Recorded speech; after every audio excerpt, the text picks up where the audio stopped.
Tuesday because tomorrow I will be going to the Patriots game, so we don't have to. Wednesday. Hump day. Sorry, it's a week. It's a work week, so. Right. Yes. So tomorrow I won't be there with the Pats game, so we figured, why not do it tonight? Alright, so. Hey, we're going to start off with K&N series. Start off from the start. K&N, man. Haley Deegan had her shot. Dropped the ball. She didn't. She did good. She did great. She was up. She worked her way up to the front. I think towards the end, I think her tires went. Because I watched it. Right. Because we had the podcast. He said, "Come on, let's get all set up." I'm like, I want to watch her race real quick. So she did good. She was up fourth, halfway break. Everything was good, and then she just got bumped. And she used her bumper. They used her bumper right back at her. By the way, she slowed down. Way down. So. That was the story of that one. And we had the truck race. Truck race was rather interesting to start the playoffs. Right. We were here for that, watching it together. Yeah, we were rather excited about it last week. Johnny Sauter got involved in a crash. Stuart Friesen, he was spinning. Right. I mean, it was hectic. Ross Chastain, who we thought was going to run away with it, he did. He won, I think, the first stage or whatever. And then, out of nowhere comes fucking Brett Moffitt. He qualified really well, and he ran himself one hell of a race in order to win that fucker. But he won it. And there was a scruffle at the end. Yeah, there was what happened. There was two teams. I don't know. Some guy was on the ground. You saw that. Yeah, most of that. Yeah. That was two crew chiefs going at each other, or car owners, or somebody. They were. Yeah, I was very confused on what was going on. I didn't know what was going on. Who the fuck is this, and why the fuck are they yelling at each other, and why did that guy end up on the ground? Yes. And I really didn't get too much out of the other than them two yelling at each other. Right. No, there was one guy yelling at the other guy, and the other guy going like, oh, he was. That was the guy that got thrown around, I guess. Yeah. We don't know what's going on. If you follow our Facebook group page that me and him just started recently doing, definitely invite yourself to it because we would love to have you part of it. Yes, I post a lot of that stuff out there, so that was one of the things I posted, and everyone still was kind of like, we don't understand. I don't think we understand what teams it was. So I don't understand what was going on there. What else happened there at the Bristol race? Anything else crazy for the trucks? No, not really. I mean, it was a good race. I mean, we watched it, and we got really drunk when we were doing it, and we didn't remember too much of it, so we had to, do our little homework before we got on tonight. So we really don't got all that much to say about it due to alcohol consumption. We'll be honest about it. But we did actually do some homework. It wasn't the fact that we were fine. It's not like we were crazy drunk or anything. No, we just got too excited. We were really excited because it was the first time we just did the podcast. It was really good, and then we were like, "Hey, truck race, let's drink." Right. But all in all, it was a good truck race. Yeah, it was good. I mean, I was very entertained by Now, the next night, Xfinity Series was insane. Those guys just couldn't keep their fenders on. They just couldn't. Bell got wrecked by Custer. Custer's in the wall. Tyler Reddick, he got some penalty pass through right at the start. And then he ends up going to the back, and then he ends up working way to the front, spins out. It was chaotic. One guy lost a tire. The tire went almost over the grandstands there. So that was that thing was bouncing all over the place. Somebody ran over his axle. Yeah, Kyle Busch got his Lewis engine. So we were all like, yes. You deserve that, Kyle. You so deserve that. He was out of it. What the hell are you doing in that race in the first place? And then multiple cars hit the wall. Grisham, he hit the wall. Who else hit the wall? There was two guys leading the race at the end hit the wall. Oh, dude, yes. Brandon Jones hit the wall right at the end to win, and then I think he had a tire go down along with Justin Allgaier. Both of them had a tire. Everybody who was left lead hit the wall, and then guess who out of nowhere? Tyler Reddick. That's a beast. Wins the race. That was I actually very enjoyed that Xfinity race. It was good. I was excited for Saturday night, which leads us to Saturday night. Saturday night was another race to, you got to really think about the playoff implications all over the place, and it just... We're not making it. The 48 team. We're not making the playoffs. On the wall again. We're done. We are absolutely done. We're not making. I'll be, when I go to Richmond, I'll root for him. Yay! But I'm gonna let everyone know right now when it comes to the playoffs championship, I'm rooting for Brad Keselowski. I'm rooting for Brad. That's my when Johnson retires, Brad's gonna be my guy. So that's already been made up by me. So That's it. Yeah, Brad Keselowski's gonna be my guy, so I'm gonna root for him. Because I'm being realistic. As much as I love Jimmy, I'm gonna be honest and let's be realistic here. We ain't gonna do shit in 2 races. First of all, maybe Darlington out of nowhere. We could maybe. Indy, come on, we haven't shown speed or anything like that. We could do it on the highs, except for Texas way earlier this year. So yeah, I don't see it happening at Indy. I see Kyle Busch winning that race. I'm already predicting that future. But still, no, Jimmy, we're not making it.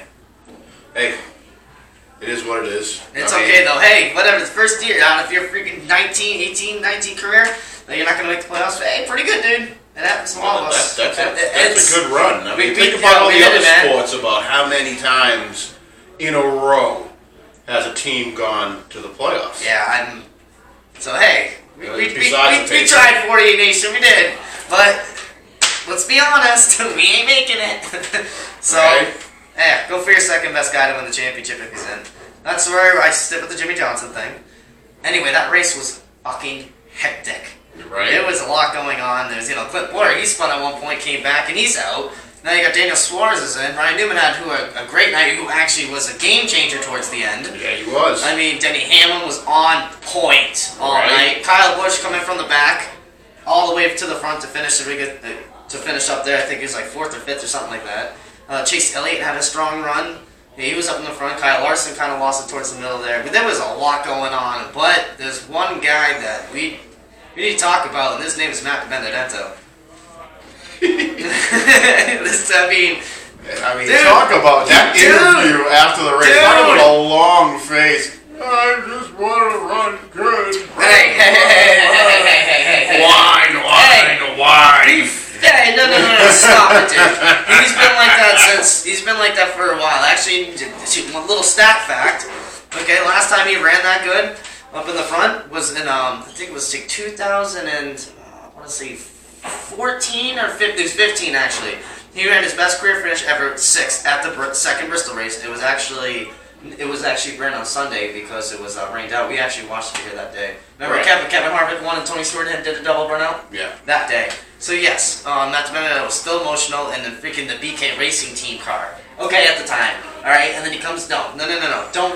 And to find out you lose your ride before then, no, the dude fucking is good. So I know he's good, but I will definitely give people shit anytime I can. Why? Because I'm a masshole, and that's what we do. No, there's a masshole than just being a dick. That's being a dick. Okay, let's be honest there. Matt Benedetto does not deserve that. Like, yo, you're a great driver, dude. Seriously. Don't worry about it, you're gonna get a big ride, and I was pulling for you, even though Denny Hamlin came and just stole the show, because that motherfucker is on fire. Denny Hamlin is on fire. Right? I mean, God, he had what? A pit road penalty and some other freaking issues that he was back in the pack like 2 or 3 times and came back to win that freaking race. And at the end, he was without a doubt the fastest car on that. Do you know what Denny Hamlin did to Matt Benedetto? He did, here, kitty. Literally, we watch it happen. But that's what goes back to my Ryan Newman theory. If Newman, the way he races, would it change if Matt was able to get around him easier? I don't know. That's something we got to keep in mind there. Hey, he's raced everybody that way. He does. You're right, but at the right corner, at the right anything, he could have passed him equally. Yeah, I understand that. I'm just saying, if he could have passed them, and like if he went low, high, whatever, the way they done it, if he was able to get around quicker, do you think it would have been differently? If he's able to get around Newman quicker, that's all I'm saying. Or maybe it would have been 1 or 2 laps that could have been the difference. That's because the way you know how Bristol works. It's like a conveyor belt. It really is. It's that. I know exactly what you're talking about. I'm just saying that he passed them with. He still had so many laps. He had 11 laps left after. But it could have been the different. But then again, come on, Denny Hamlin blew by Ryan Newman like he was standing still. But then I will say this about Denny Hamlin. Denny Hamlin said, "I didn't want him to see me using the bottom until I had to." So that means Denny had a little trick up his sleeve. You think?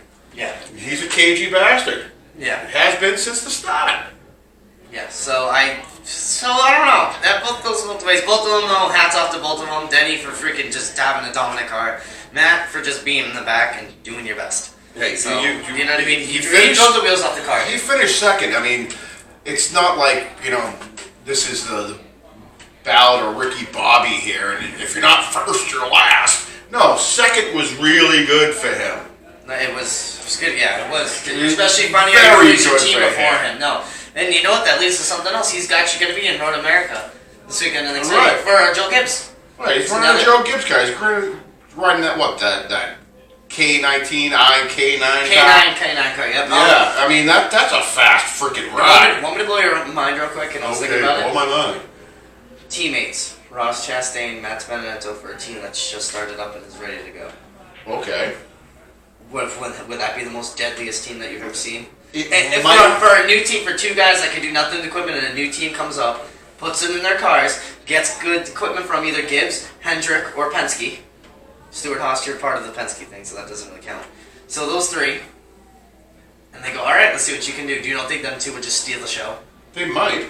I think those two would steal the show. I think that would be killer. You would not be rooting for Ross Chastain and Matt Benedetto, two teammates. That would be sick. Think about that. Think about that little tag team. For Ross Chastain anytime he's on the track. I'm gonna be rooting. It's almost like the same story, though. You know what I mean?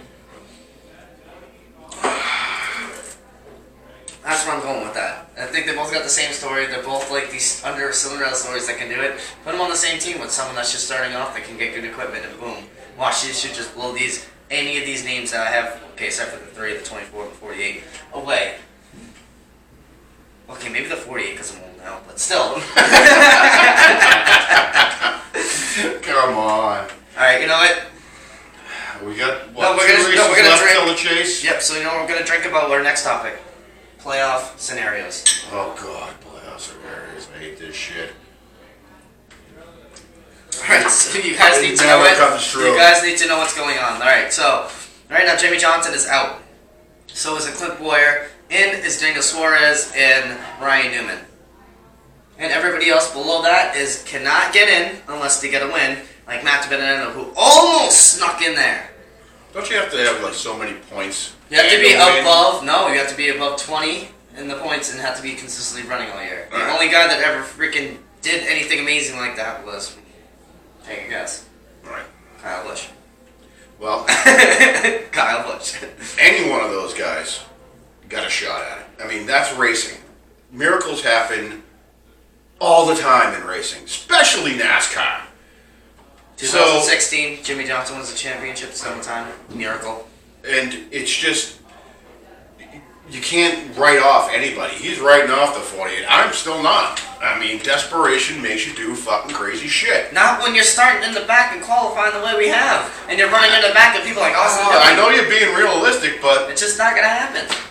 It's just the way it is. And you know what's weird? I'll say about this, Jimmy. Qualifying in the back doesn't mean shit. No, but I feel like this with Jimmy, right? If he hit the car doesn't get touched by anything or hits the wall, nothing, it's fine. He can do it. But as soon as he gets a damage or a little fender bender or something, oh, there goes the race. Yep, oh, he hit those. He scraped the wall. Oh no, the car's not handling right. Oh, no, it's all done. That's my only issue. I feel like every time Jimmy even just touches something, it's there it goes. Oh, we're done. I feel like that's how it's been lately. So let's you're going to Darlington in a couple of weeks. Everyone's gonna hit the wall. So don't be a bitch about it. Yeah, no shit. Feel better. Good. I'm glad you feel better about that. I really do. I'm so glad you feel better about that. You got that off your chest. Well, it's just I've been waiting for you to say it. I wasn't going to say it because you'd crucify me. Well, just say it every time, literally. Like every time Jimmy hits something or just something bad goes wrong, he can't recover. It doesn't matter what it is. I don't get it. And then there's Kyle Busch who can fucking have 4 penalties. Hey, yeah, I finished top 3. What am I missing there? That's what I'm saying. Right. It's the passing of the torch. That's the only thing I can say. It's not Jimmy's game anymore. It's not the 2002s anymore. It's not, the way the cars were back then. Now you have to be aggressive. You have to, it's pack racing everywhere you go now. It's not what it was when I was growing up watching. Oh God, it's a completely different show. It's just not the same anymore. And I get it. That's why Jimmy is the way it is. That's why. But I look at Ryan Newman, and Newman is out there doing the same thing, and he's in, and he's racing his heart out. So and they both started back in 2002 for rookie of the year. Ended up going to Rocky Man Ryan Newman that year, and the number 12 all-tall Ford for Penske. Jimmy was driving the Lowe's car at the time. So, dude, yeah, I remember that year, dude. Actually, Newman had like 6 or 7 poles that year. Yeah, that's why he got the rocket. He got the rocket. I remember that, and then I remember that, yeah. And then 2008, he won the Daytona 500, the 50th anniversary of Kurt Busch pushing him past that car, Tony Stewart. Okay. So that was his first ever Daytona 500. So yeah, that's why Newman's someone I like, but someone I hate at the same time, because I'm watching him do grid. Right. I'm like, why, Jimmy? What is it that you just can't do? This guy's been to 3-4 different teams. You've been to 48 for your whole career. Hey. It just makes you think. That's all I'm saying. I got nothing to say about it. Fuck. That's rare. I kind of hit that, right? Yeah. Like, bing, nailed, one shot into the board. Yeah. I love NASCAR. All right. An out of NASCAR moment. Pocono. Indy. Wild wreck at the start. Ah, my goodness. First of all, let's start off and make it. Thank God everyone's okay. Right? Okay, let's make sure everything's okay, because even before, we were talking about this for a while, in my back of my head, I don't know if me and you talked about it down there or whatever, I've always said, I think this is a really bad idea that they keep coming back here, this late in the season too. Right. I think it's a really bad idea, and once again, someone tried something crazy because it's late in the season for their championship, and... No, that was... Explain it. The stupidest move I've seen an IndyCar driver make on an oval. Well, this one is a triangle, but still, it's a super speedway. And he comes out 3 wide, doesn't clear him. I mean, he pulled over, and he could look over and see the car right next to him, and he pulled over anyways. They were 3 wide.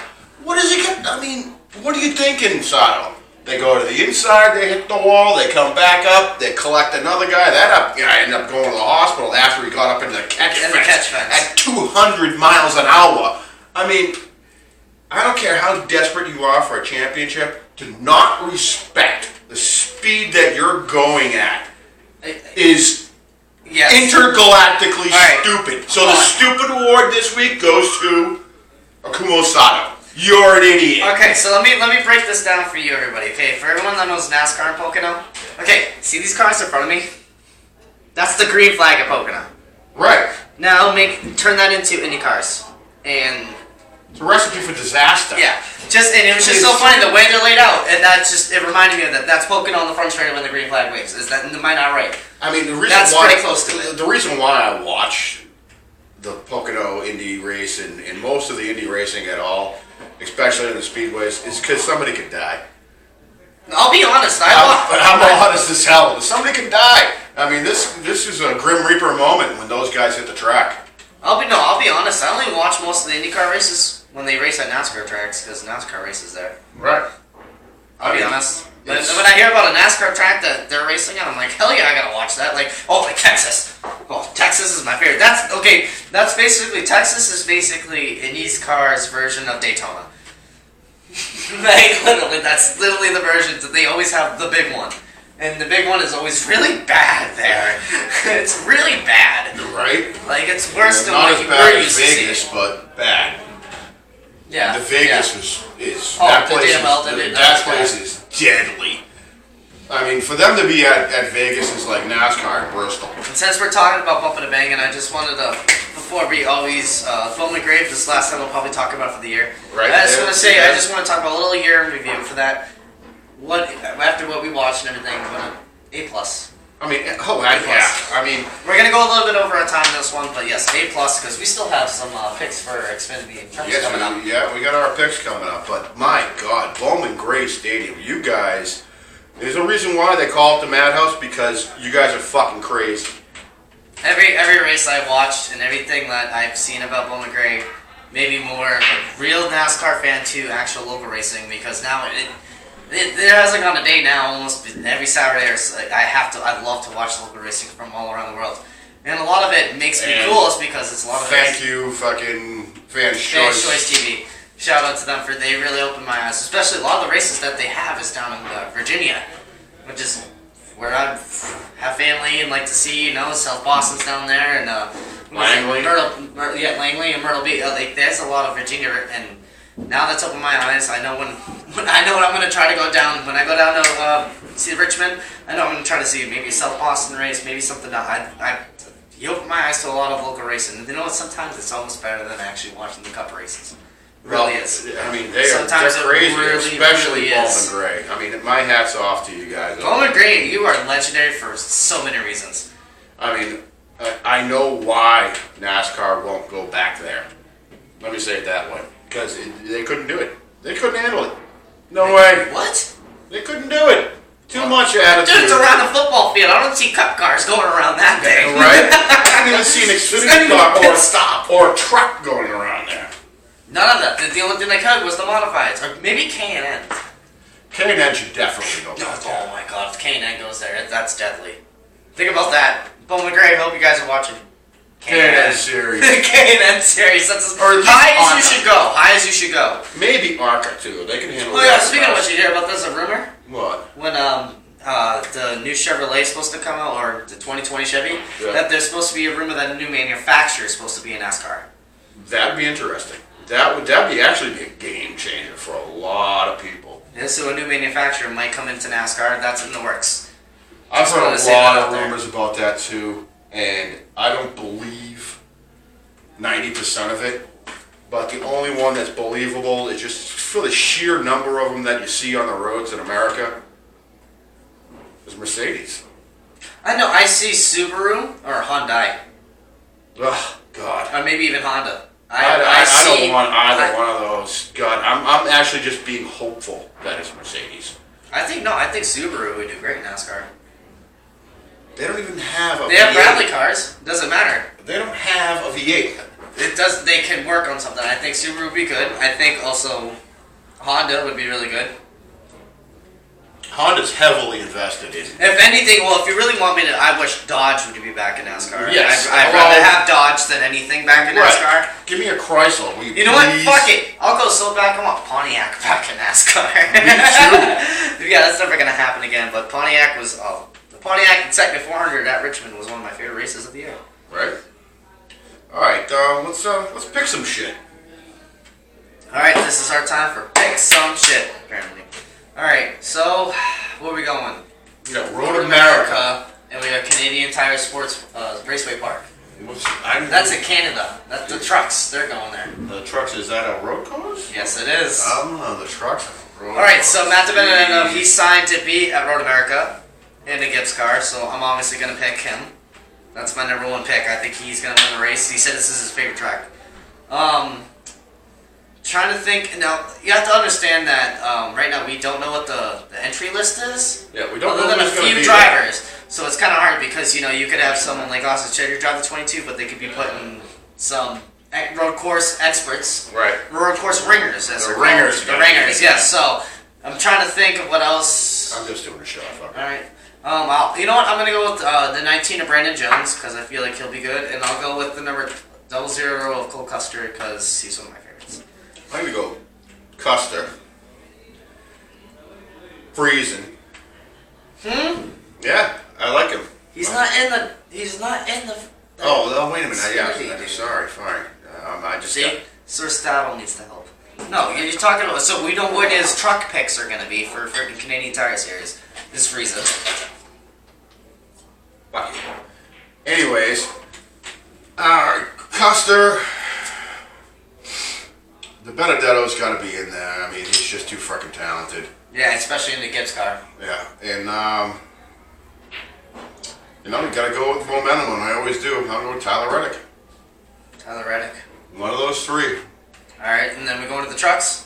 Let's go to the trucks. I have no idea who's going to be in that. If Ross Chastain's in the field, obviously he is. He's in the playoff stage for it. He's going to be there. So obviously, all right, we're both picking Ross Chastain. That's a given. And if I go with momentum all the time, I'll pick Brett Moffitt. I'm going to Johnny Sauter. And do it Friesen. Austin Hill.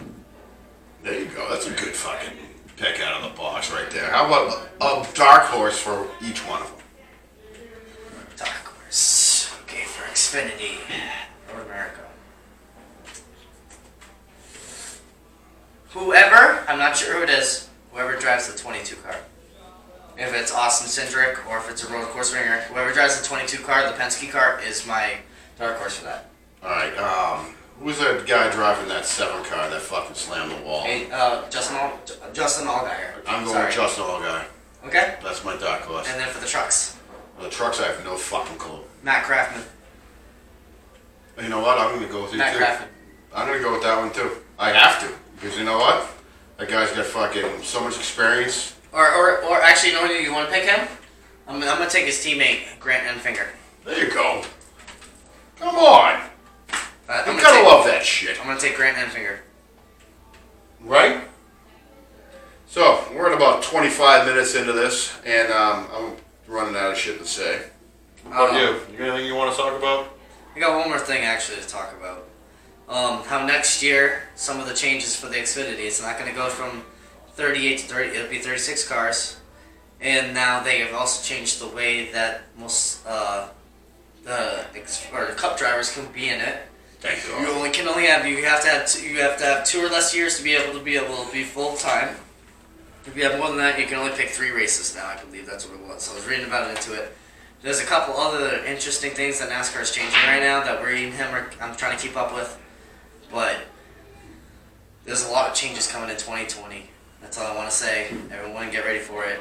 But right now, let's focus on the playoffs. Let's all have our drivers. You vote for your driver. Get ready for your driver because pull those belts tight one more time because boogity, boogity, boogity. We're going racing, boys. We're going playoff racing. Other than that, that's all I got to say. Everybody, have a great time. Enjoy your week off. Because we're going to throw back to Arlington, and me and him have a little thing planned for that. Yeah, we do. Yes, we do. Take it easy, Have a people. good night, everybody.